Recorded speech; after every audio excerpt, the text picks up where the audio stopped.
Hello everyone, physics educator channel में आपका स्वागत है।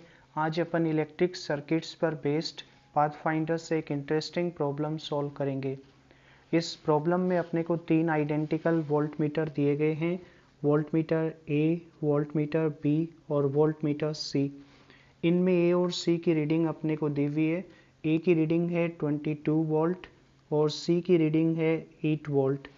अपने को वोल्टमीटर बी की रीडिंग पता करनी है। तो चलिए अपन इस प्रॉब्लम को सॉल्व करते हैं। यहाँ पर तीनों ही वोल्टमीटर आइडेंटिकल हैं, तो तीनों का इंटरनल रेजिस्टेंस सेम रहेगा। वोल्टमीटर ए के इंटरनल रेजिस्टेंस को मैं स्मॉल आर से डिनोट कर देता हूँ। बी और सी का इंटरनल रेजिस्टेंस भी स्मॉल आर होगा।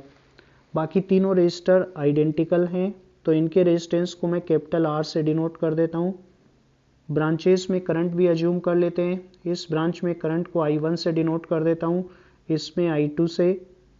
इस ब्रांच में करंट I3 है और इसमें मान लेते हैं करंट फ्लो कर रही है I4। वोल्टमीटर ए की रीडिंग को मैं VA से डिनोट कर देता हूँ, वोल्टमीटर बी की रीडिंग को VB से और सी की रीडिंग को VC से। तीनों वोल्टमीटर्स की रीडिंग उनके इंटरनल रेजिस्टर्स पे वोल्टेज ड्रॉप के बराबर होगी। तो अगर अपन वोल्टमीटर ए की रीडिंग लिखना चाहें तो इसको ये लिख सकते हैं, VA is equal to, voltmeter A से करंट फ्लो कर रही है I4 और इसका इंटरनल रेजिस्टेंस है स्मॉल आर। वोल्टमीटर बी की रीडिंग ये हो जाएगी VB is equal to I2 into small r और वोल्टमीटर सी की रीडिंग होगी I1 इंटू आर। इन तीनों इक्वेशंस को मैं एक ही इक्वेशन से डिनोट कर देता हूँ, इसको बोल देता हूँ इक्वेशन 1। अब ये नोड पॉइंट कंसिडर कीजिए।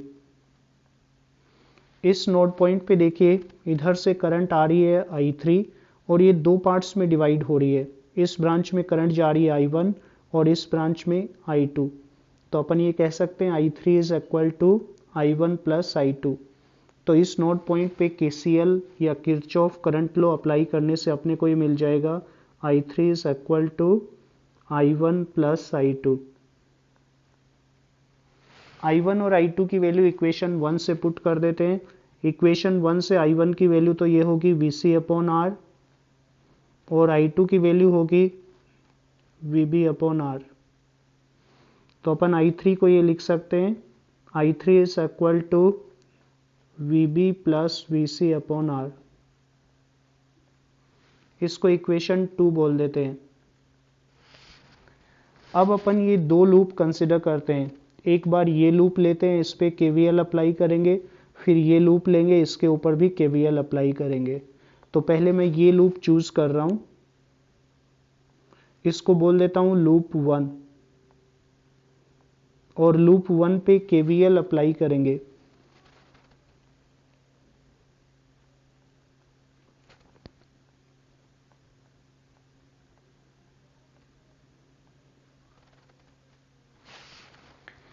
लूप 1 पे जब KVL अप्लाई करेंगे तो अपन लूप 1 को क्लॉकवाइज डायरेक्शन में ट्रेवर्स करेंगे। तो जब रेजिस्टर R को क्लॉकवाइज डायरेक्शन में ट्रेवर्स कर रहे हैं तो करंट की डायरेक्शन में ट्रेवर्स करने पे रेजिस्टेंस पे वोल्टेज ड्रॉप होता है। इस पे ड्रॉप होगा -I1 इंटू R। फिर वोल्टमीटर C को पॉजिटिव से नेगेटिव टर्मिनल की ओर ट्रेवर्स कर रहे हैं तो वोल्टेज ड्रॉप होगा -VC और वोल्टमीटर B को नेगेटिव से पॉजिटिव टर्मिनल की ओर ट्रेवर्स कर रहे हैं तो वोल्टेज राइज होगा +VB। तो अपने पास KVL इक्वेशन ये हो जाएगा, -I1 capital R -VC plus VB is equal to 0। और इसको अपन ये लिख सकते हैं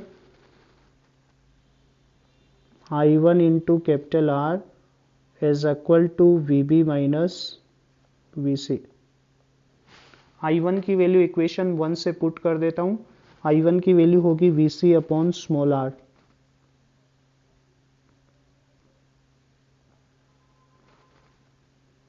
तो ये इक्वेशन अपने पास आ जाएगा, जिसको मैं बोल देता हूं इक्वेशन 3।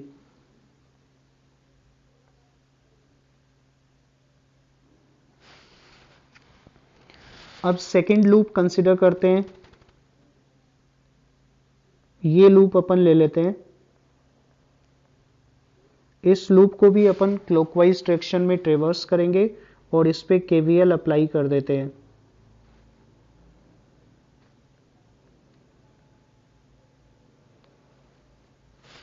जब लूप 2 पे केवीएल अप्लाई करेंगे तो पहले रजिस्टर R को क्लॉकवाइज डायरेक्शन में ट्रेवर्स कर रहे हैं, ड्रॉप होगा -I3 इंटू R।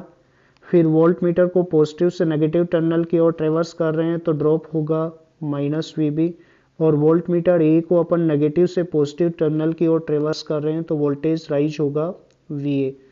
तो अपन ये लिख सकते हैं -I3R -VB plus VA is equal to 0।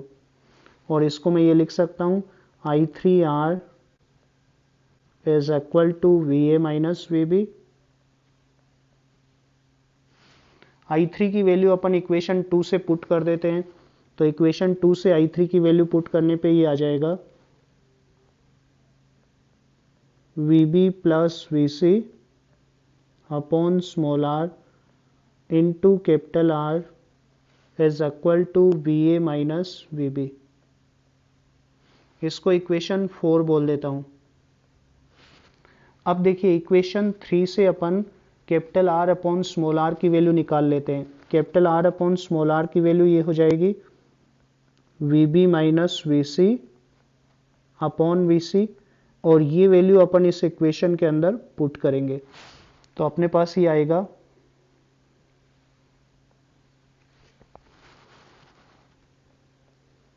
VB plus VC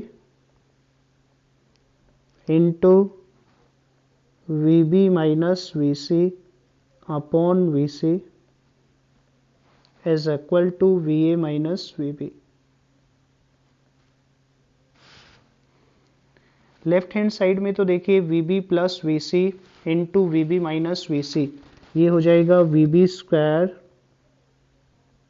minus VC square. Denominator में जो VC है उसको राइट हैंड साइड में ले आता हूँ, तो राइट हैंड साइड में ये हो जाएगा VA VC minus VB VC, और ये VB के अंदर एक क्वाड्रेटिक बन जाएगा VB square plus VB VC minus VC square plus VA VC is equal to 0। और इस क्वाड्रेटिक इक्वेशन के रूट्स निकाल लेते हैं।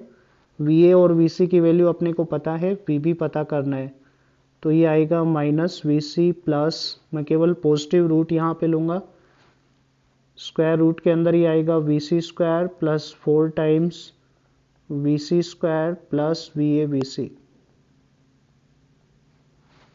अपॉन 2, यानी VB की वैल्यू अपने पास ही आ जाएगी VB is equal to minus VC plus square root of 5 VC square plus 4 VA VC upon 2। अब देखिए VA की वैल्यू तो अपने को दी गई है 22 वोल्ट और VC की वैल्यू अपने को दी हुई है 8, तो अपन ये वैल्यूज रख देते हैं। जब वैल्यूज रखेंगे तो VB अपने पास ही आएगा VB is equal to -8 plus square root of 5 into VC square, VC square ये VC आपका +8 के बराबर है, तो 8 का स्क्वायर होगा 64 प्लस 4 इंटू VA की वैल्यू अपन रख देते हैं 22 और VC की वैल्यू रखेंगे 8 डिवाइडेड बाई 2। ये वैल्यूज अपन रखने के बाद इक्वेशन को सोल्व करते हैं तो अपने पास ही आएगा -8 प्लस स्क्वायर रूट के अंदर अपने पास ही हो जाएगा 1024, जिसका रूट होता है 32, तो 32 माइनस 8 बाई 2, यानी ये आ जाएगा 24/2, यानी VB की वैल्यू 12 वोल्ट के बराबर होगी। तो ये अपना आंसर होगा। तो फ्रेंड्स, मैं आशा करता हूँ कि ये सॉल्यूशन आपको समझ में आया होगा। आप इस वीडियो को लाइक और शेयर कीजिए और फिजिक्स एजुकेटर चैनल को अपने फ्रेंड्स सर्कल में भी शेयर कीजिए।